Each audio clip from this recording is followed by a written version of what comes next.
Yeah, good afternoon. Welcome to the first Compass Wednesday seminar in this semester.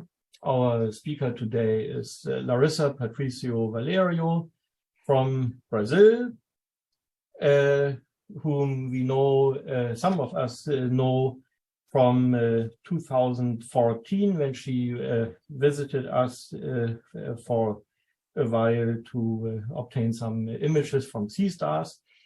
So she is a Brazilian marine scientist and remote sensing specialist, interested in the development of ocean color algorithms, radiative transfer problems, neural network techniques, and applications to coastal water quality monitoring.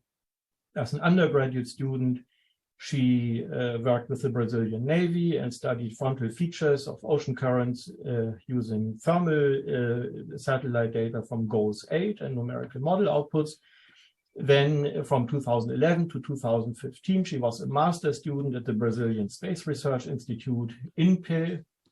And that was the time when she came here to us from September to November 2014, apparently, to obtain satellite images of the Amazon River Delta. And I can show you something interesting. She gave a seminar in October 2014. I still have the seminar here. See? So that was almost exactly 8 years ago. I completely forgot about that.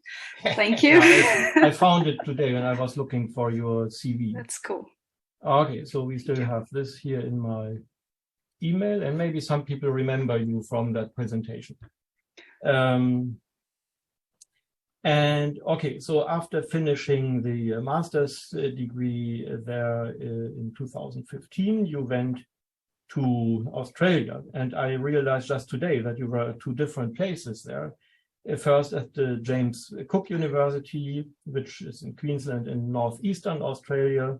That's where you got the PhD last year, right? Studying ocean color images of the Great Barrier Reef. That's what the presentation today is about. And I have another thing to share here because there is a paper about this, which I have here. And that's how we got in touch again a few weeks ago when you sent me an email to make me aware of this new paper. And so that's what the presentation today will be about. But there is a little more here on the list. So you got the PhD last year, and then you moved to the Queensland University of Technology, which is in Brisbane in the east of Australia. So that's not the same. Not the same place. Actually, I was in Brisbane already because my PhD was in partnership with CSIRO in Brisbane. Okay, so good. Yeah, I was already there. Yeah. Okay, good. So then, anyway, after the Great Barrier Reef, you made contributions to an Antarctica environmental future project there from Brisbane. Yeah. And now you are back in Brazil, right? You are now speaking to us from Brazil. Yeah, I'm just spending some time here after 5 years. Yeah. And you are looking for a new position, potentially in the US? Yeah. So if someone has a position, please contact Larissa. And that's all I wanted to say. So go ahead and give your presentation. You know how to do the screen sharing. Thank you. Thanks for having me today. It's been a long time, but it's always really... sorry, I'll just have to do this again. So I'll do the screen sharing first. Yeah. And then I'll select a portion of my presentation. Yeah. And should be more or less. Yes, it looks good. Yeah. Okay. The perfection is here, but okay, cool. All right, thanks for having me again. As Roland mentioned, I'm working with ocean color remote sensing for this past 10, 12 years since my master's degree. And this presentation is focusing on what I did for my PhD in Australia. So today I'm going to be talking about how the monitoring of water quality in the Great Barrier Reef can be improved using high-frequency spatial observations. And these observations are from a meteorological satellite called Himawari-8. And it's a geostationary satellite that is currently observing East Asia and Australia. Okay. Cool. So the Great Barrier Reef of Australia is one of the richest and most complex, diverse, and iconic ecosystems in the world. I think everyone have heard about it. And it's one of the largest marine protected areas of the world. Its marine park is over 300,000 square kilometers and is listed as a World Heritage Site to be managed and protected for future generations. This is a really pretty Aboriginal illustration of the Great Barrier Reef, and it has not only ecological importance, but also social importance for the people that live in that area.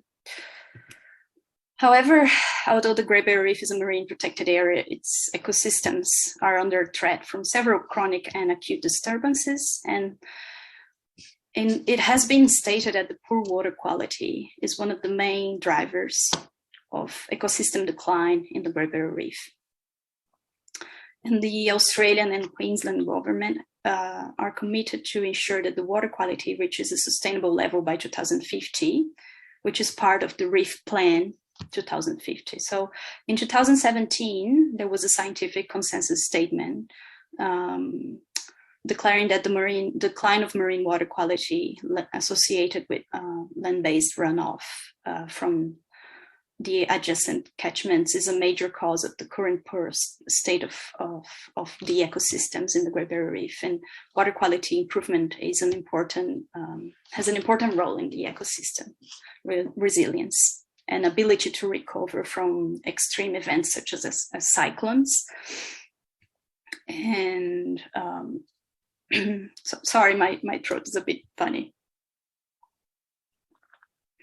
So you can see in this image, it's an aerial view of a portion of the Great Barrier Reef. Of course, it's one reef section, and here you can see. Can you see the mouse pointing? Yes, I can see it. Yeah. Okay. So just make sure you can see the horizon here. This is the land. And this is like a sediment plume, and it's more or less 60 kilometers from land. So it's a reef. It's a flood plume that reached the reefs, quite offshore. That was 2019 during a wet season flood. So you can see like it's visual. Not only like water quality is something that it's visually discernible, and you can see from satellites as well. So next. So because of the state of water quality in the Great Barrier Reef, it has been extensively monitored for several ecological relevant water quality parameters, particularly during the wet season. So the Great Barrier Reef Marine Monitoring Program aims to collect samples every now and then, like during wet season and dry season. And sediments are one of the main water quality issues for the reef,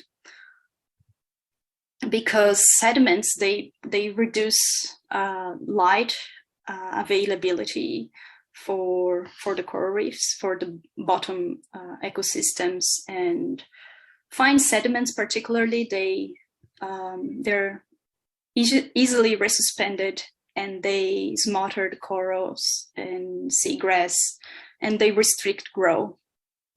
And then with the combination of nutrients and sediments, it can really impact coral health. For this reason, the Great Barrier Reef Marine Park Authority has developed water quality guidelines to identify regions with excessive TSS, which is the acronym for total suspended solids. I'll say TSS from now on, for improved management of this adjacent catchments. So TSS is a measure of the total concentration of organic and inorganic particles suspended in the water column. So you can see in this right-hand image here, there's different concentrations of TSS, of course, different samples. And you can see how murky it can get in the reef. And corals have a really hard time expelling and removing the finest fractions of sediment. So fine to suspended solids is really a problem. So they developed the guideline threshold values of TSS. So end of catchment water quality targets are met for improvement of health and resilience of the reef. And a guideline value is a maximum acceptable departure from a reference condition. So they define these threshold values for different sections of the reef. Enclosed coastal waters can range from 5 to 15 milligrams per liter, whereas open coastal waters, the maximum would be 2 milligrams per liter. But offshore areas where the reefs are, they can receive a really low concentration. I mean, it would be healthy to have as low concentrations of TSS as possible. So 0.7 milligrams per liter will be acceptable. But it's physically impossible to directly sample TSS for entire Great Barrier Reef because it extends to more than 2,000 kilometers across the state of Queensland. So it's impossible to spatially sample everything and in the resolution needed for understanding water quality variability. So other approaches are needed apart from in-situ data. So ocean color observations from low Earth orbit satellites have been extensively used to monitor daily to seasonal changes in water quality in the Great Barrier Reef. At present, products that are routinely used to monitor TSS have a typical revisit of once to twice per day, which might not be even available because often you have, like you see in this image, it's a MODIS aqua satellite observation for one day, and you can see their data gaps because of clouds or because of the orbital schedule of the observation or because of sun glint. So in most cases, you have one image per day, and you can miss a large portion of the data that you need, because that's the characteristic orbital schedule of the low Earth orbit satellites. However, coastal waters are subject to highly dynamic processes such as tides, freshwater discharge, winds, with diurnal periodicity. And as you can see in this observation from Mary's in the Great Barrier Reef, these images are 5 days apart, and the color of the ocean here is very different from one day to the other. So the turbidity here is really high, and likely because the tidal ranges are really high in sections of the reef. So there's a place in the Great Barrier Reef that the tidal range is usually between 7 to 9 meters. So with a semi-diurnal tide can change a lot, and that revolves a lot of sediments from the bottom and resuspend that. So there's a high dynamic, it's a high dynamic place. And frequent observations and integral spatial coverage are required for appropriate management of coastal water quality issues in the Great Barrier Reef. So observations at hourly or diurnal scales, more frequent observations than once a day are required. So Himawari-8 is a geostationary satellite, and it was launched in 2014 to make meteorological observations over East Asia and Australia every 10 minutes. It's a meteorological satellite. Of course, it's not designed for ocean color observations. It's designed to detect clouds, as you can see in this animation here. So it has a lower dynamic range and sensitivity compared to ocean color sensors, but it's the first meteorological satellite to host 3 bands in the visible spectrum. And for the first time, it offers this beautiful true color image from the geostationary point of view. And it's a moderate spatial resolution, but it's enough to do ocean color, because most ocean color observations are between 0.5 and 1 kilometer spatial resolution. MODIS and VIIRS and MARIS is 300 meters, I guess. So this unprecedented temporal revisit, allied to wide coverage, offers an opportunity to investigate diurnal variability of color, of ocean color, which can be utilized for more frequent water quality monitoring in the Great Barrier Reef. So the objective of my thesis was to develop an ocean color algorithm for Himawari-8 to harness these observations for more frequent water quality products in the Great Barrier Reef. And it was the first feasibility study with meteorological geostationary satellite observations in the Great Barrier Reef specifically, with focus on total suspended solids concentration. So this animation here is, do you guys remember that first figure that it was like an aerial image of the Great Barrier Reef and the plume of sediments coming to the reefs? This is when it happened. And like, this is the reef that was getting covered by that sediment plume. So you can see how fast this can get through across the coastal zone.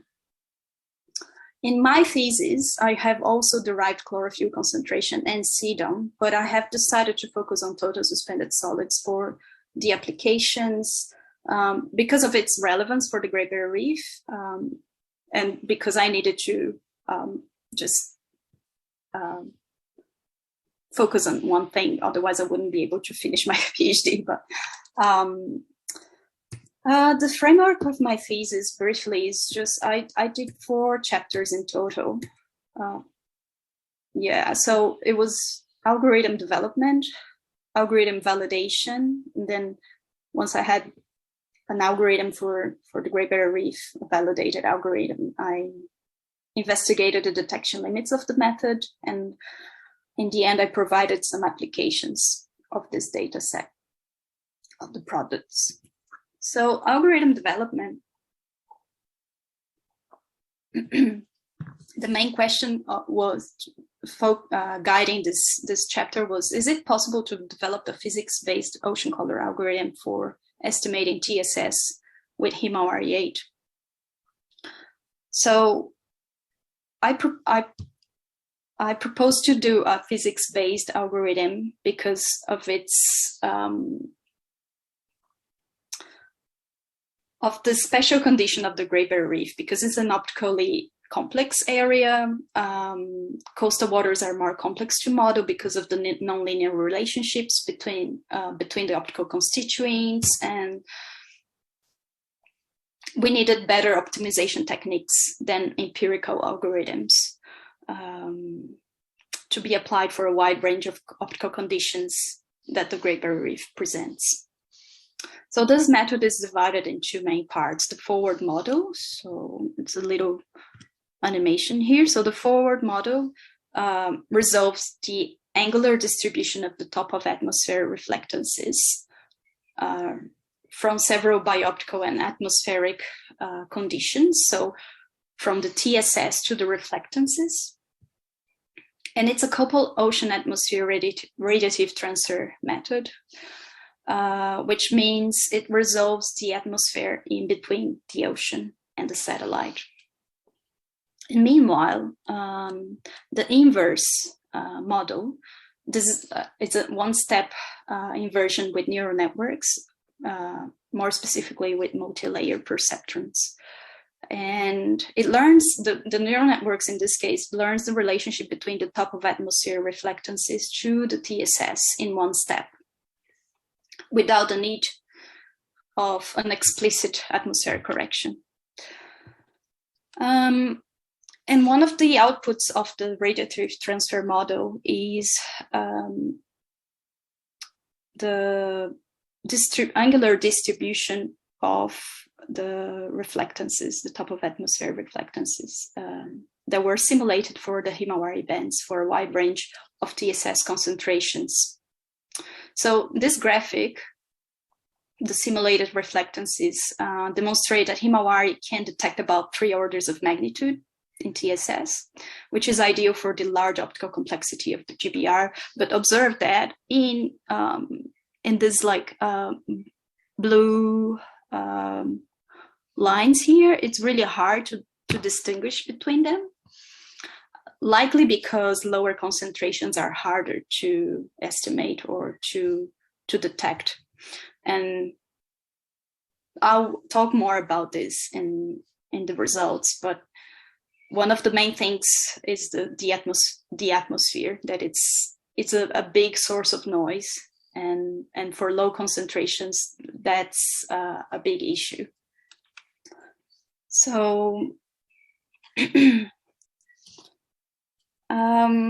so I did the simulations. I got like 90 million outputs of top of atmosphere reflectances associated with for several sun zenith angles, observation zenith angles, azimuth, relative azimuth, and for varying the concentration of chlorophyll, CDOM, and atmospheric aerosols. Also the atmospheric pressure, which can impact the Rayleigh scattering.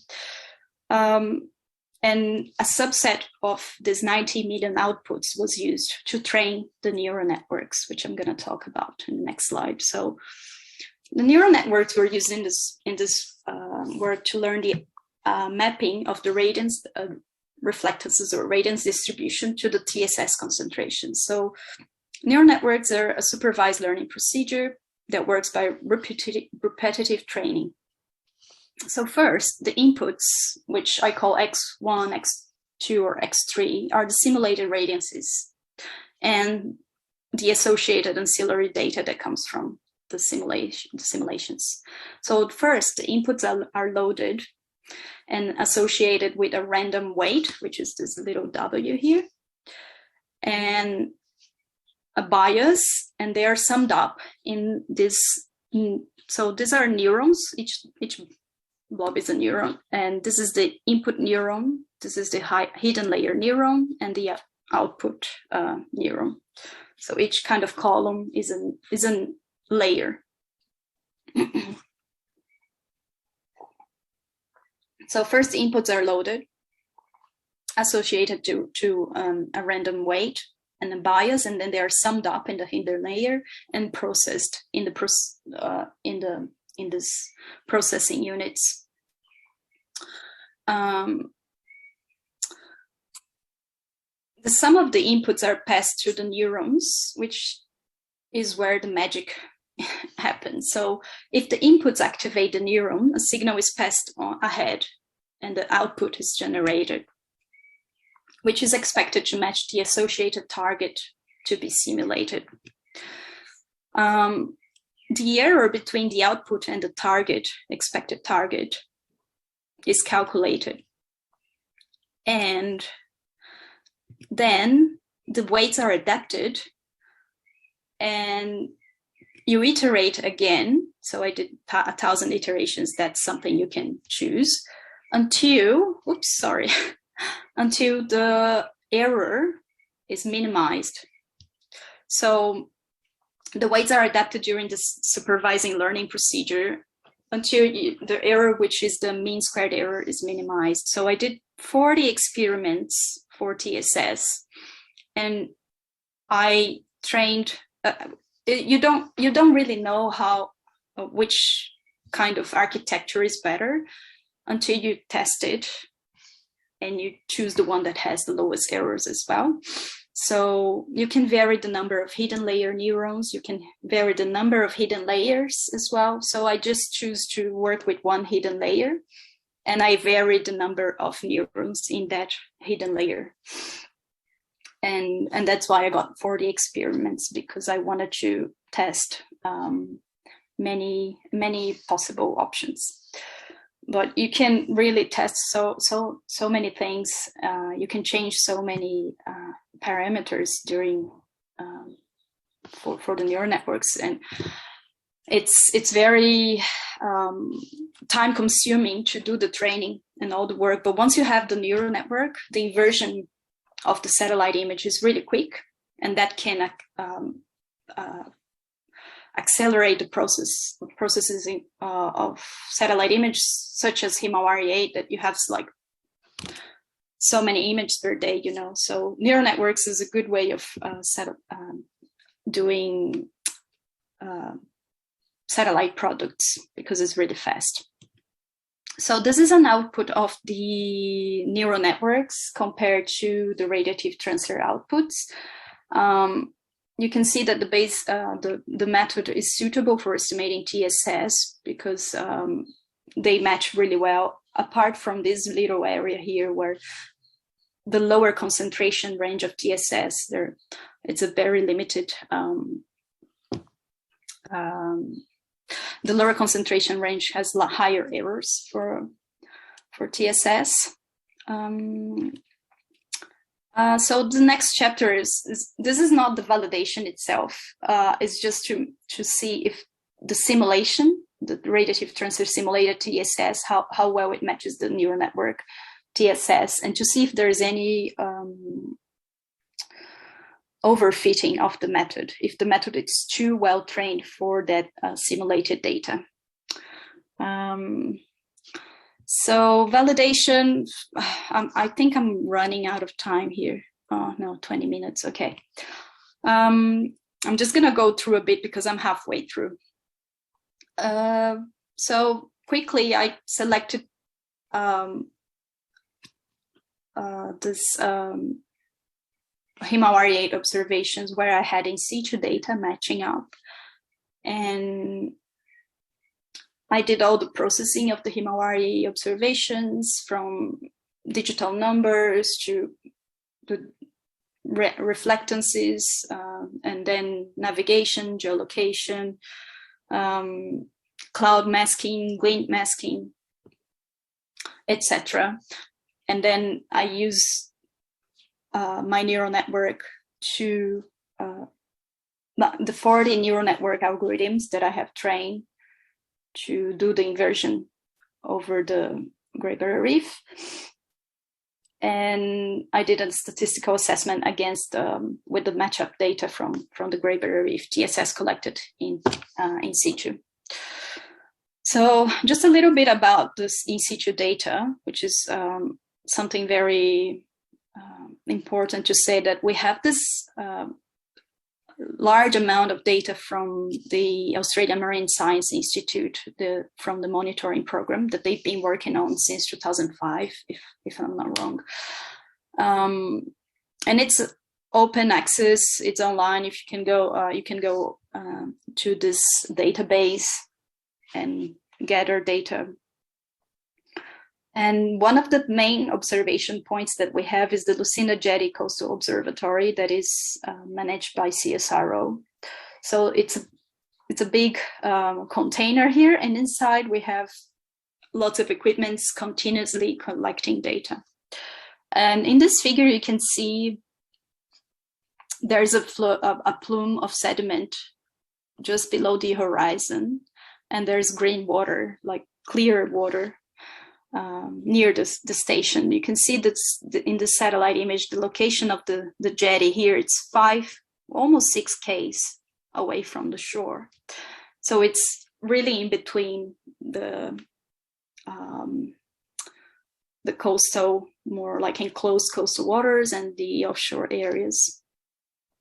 And is receiving a lot of this dynamics of the Great Barrier Reef, of the coastal water. So the changes are so interesting in this area. I've been there myself to collect data and to do equipment maintenance. And when we go there, we collect water samples to do the TSS filtration. And this is an example of the sample. So this is 30th March 2016. We have like this filter sample with 1.5 milligrams per liter.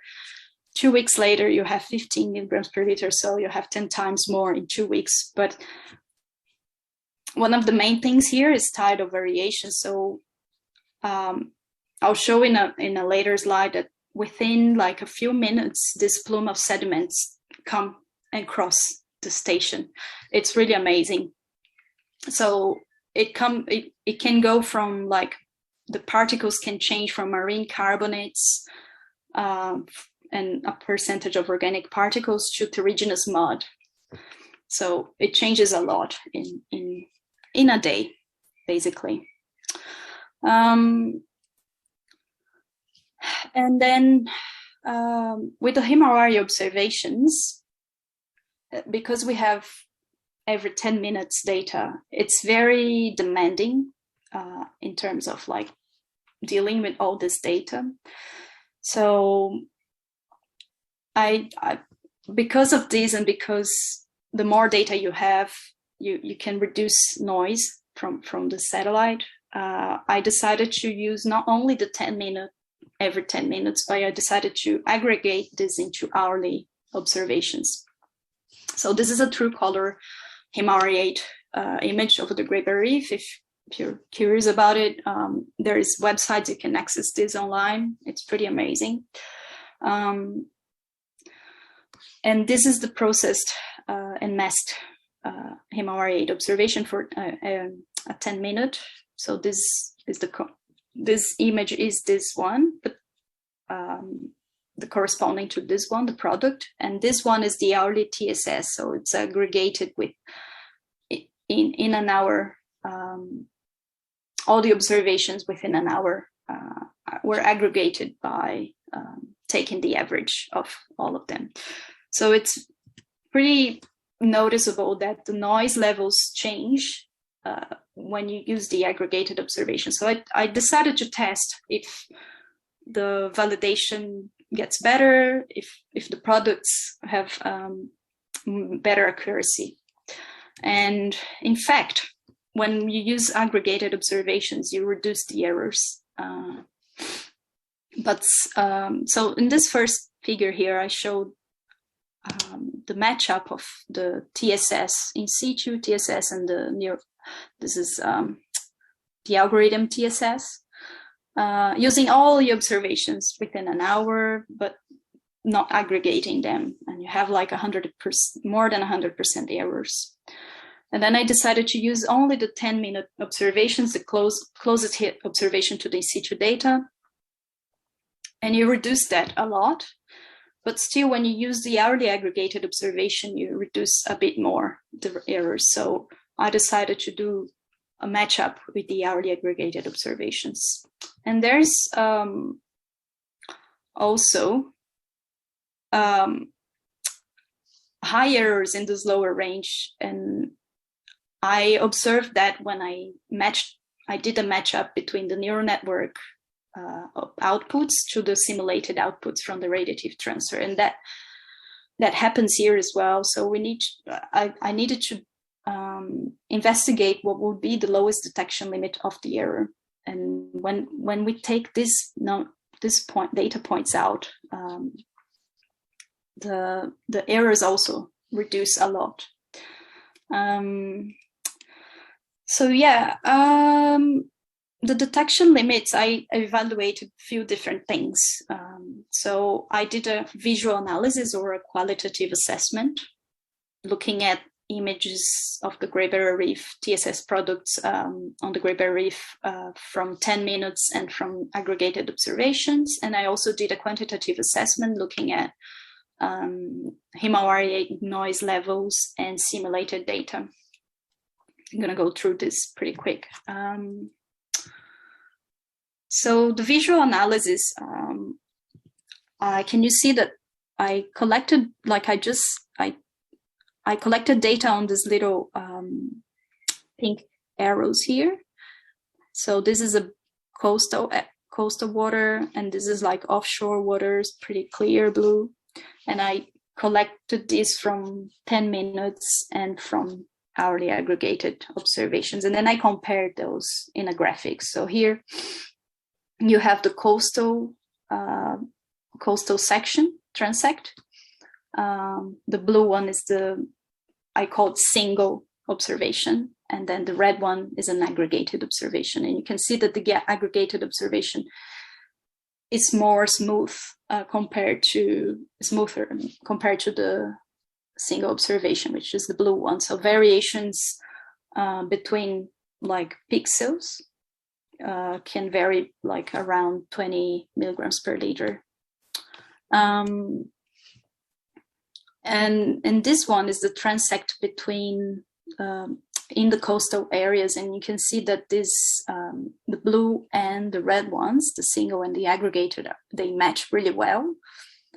But as the transect goes offshore, it can get a bit like messed up. So it really means that when waters are clearer, there's more noise, likely because of the atmospheric noise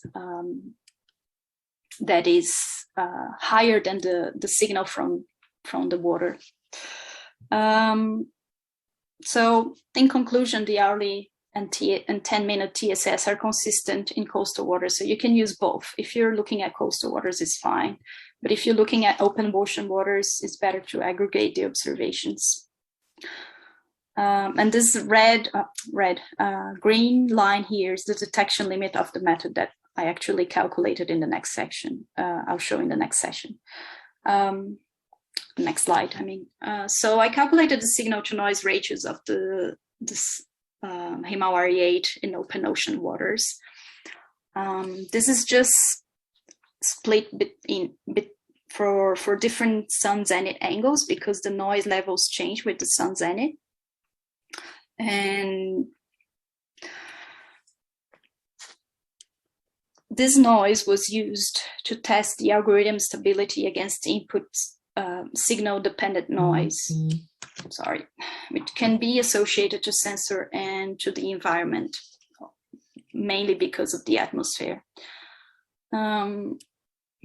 So I used these noise levels with the simulated data, radiative transfer data that I had in the first chapter. I added the noise that I calculated for Himawari-8, and then I recalled the neural networks, and I calculated the errors of retrieving TSS with that associated noise level. So if I add, for example, to each band of Himawari-8, 0.1% to 50% errors, which I call spectrally flat noise. So I add the same level of noise to all the bands. This is what I get. So I get like very different errors for different ranges. Not very different, but they kind of, for 50%, it goes like over the roof. The errors are over 100% for 1 milligram per liter TSS.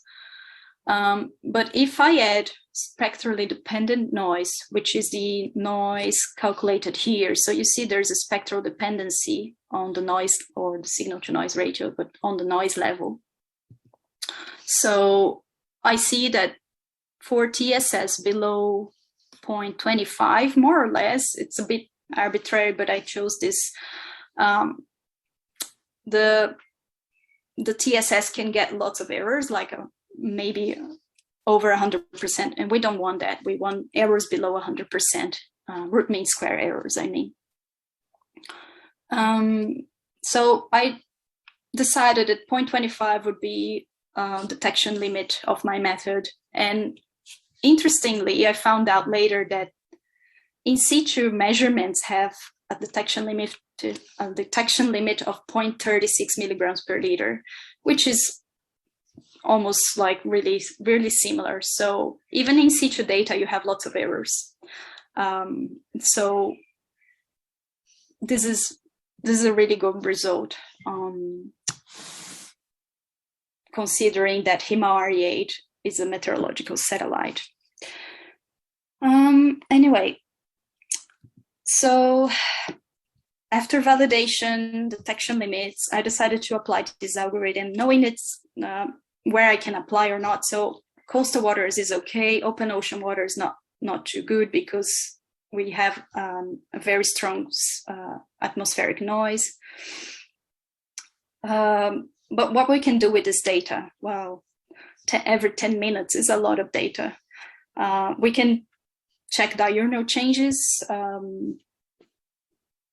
in the coastal Great Barrier Reef. Does it represent an improvement compared to the current water quality monitoring?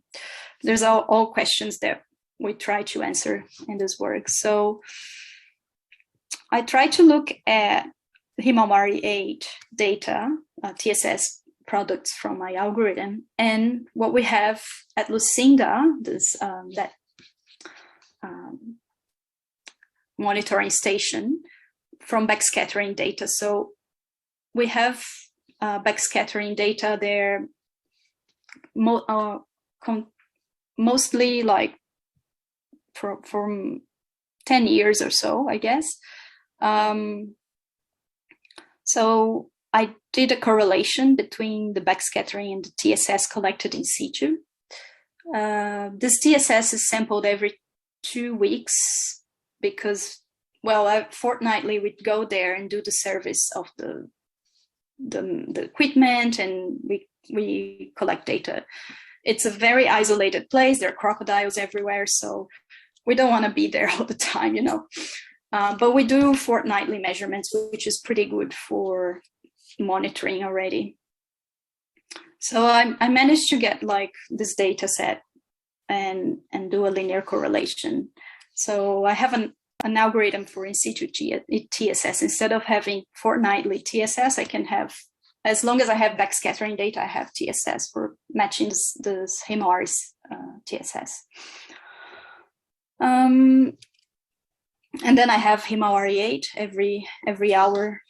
I aggregated hourly TSS to make it easier to do a time series. So I extracted the TSS from a 3x3 pixel box, center coordinates of Lucinda here.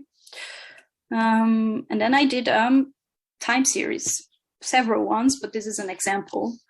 And also at Lucinda, we have something really cool that is a webcam pointed at the plume outlet. And you can see like the hour of each snapshot, and you can see how fast this plume crosses over the station. So I put this data together. This green one here is the backscattering TSS. The orange is the Himawari TSS. Yeah, this is every 10 minutes, sorry. That was one, the images were just for showing the TSS products. And this is a MODIS data from the water quality dashboard that I showed before. There was like lots of data gaps in the image. This orange shadow here is the Sentinel Ochi overpass. So for that specific day, it passed like in the morning. And this gray shade here is when the webcam captured the plume crossing the station. So you can see there's a bit of a mismatch here between the peak of TSS. This light green here is the global maxima of the backscattering TSS, and this here is the global maxima of the Himawari-8 TSS. So the TSS from in situ data and from Himawari, they match really well, but from that webcam image, not so much. And we think that's because the backscattering equipment, the BB9, is underwater 3 meters, and that's a surface plume. So the equipment might have missed the plume, because there's like how do I say that? There's a name for it. Sorry. It's like a wedge, salinity wedge. Yeah, so because of the depth of the equipment, the plume is at the surface, like floating at the surface, and the equipment was too deep to capture that in real time. But at some point, it caught up, and the peak of TSS matched here. So yeah, sorry about the confusion. So yeah. This little example shows that Himawari-8 10 minutes observations are suitable for diurnal assessment of TSS changes in the coastal GBR. I also calculated spatial diurnal changes with the observation. So I calculated this maximum delta TSS for all the months within a year, which we thought it would be better to do like this kind of calculation than taking an average, because when you take an average, you just lose all these episodic events like floods.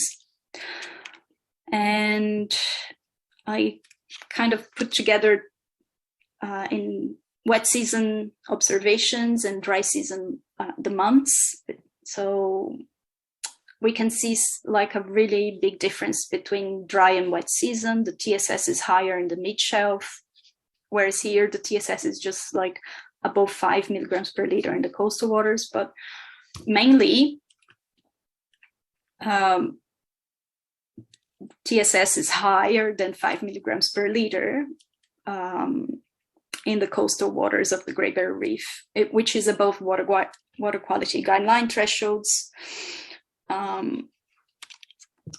And it represents something like we've been missing all this data, we've been missing all this information, and now we have a bigger overview of how the TSS has been impacting water quality in the Great Barrier Reef. So, and one possible explanation for dry season TSS being a bit higher in the mid-shelf is because of the trade winds that strengthen diurnal resuspension of new deposited fine sediments. So something that I still need to study a bit more, investigate.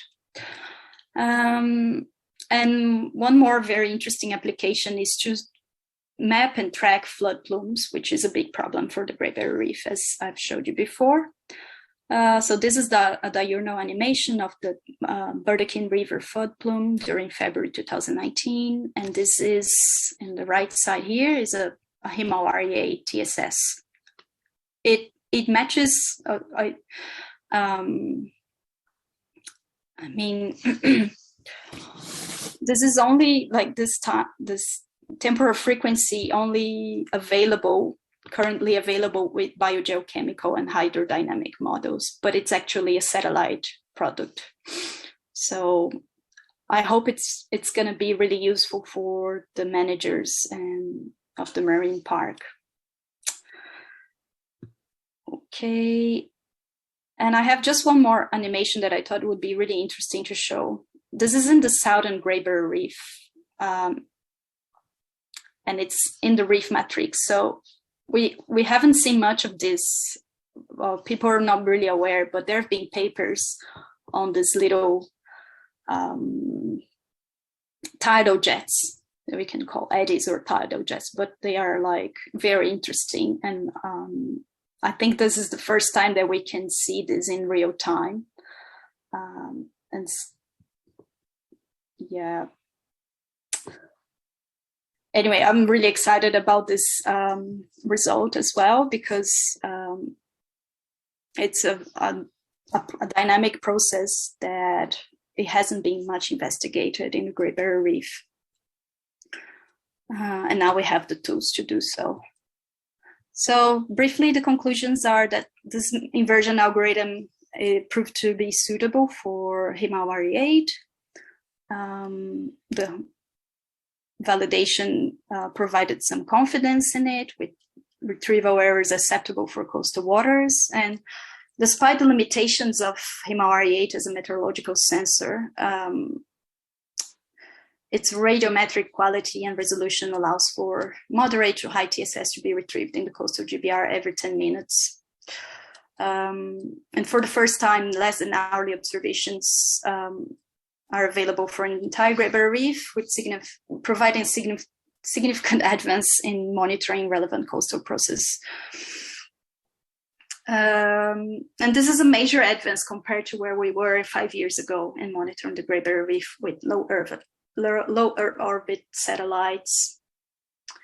This thesis was focused on the Great Barrier Reef, but the method can be extended to any other geostationary satellite with the band's next generation meteorological satellites available elsewhere.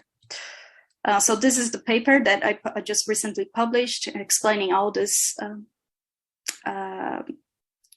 algorithm development and limitations and validation.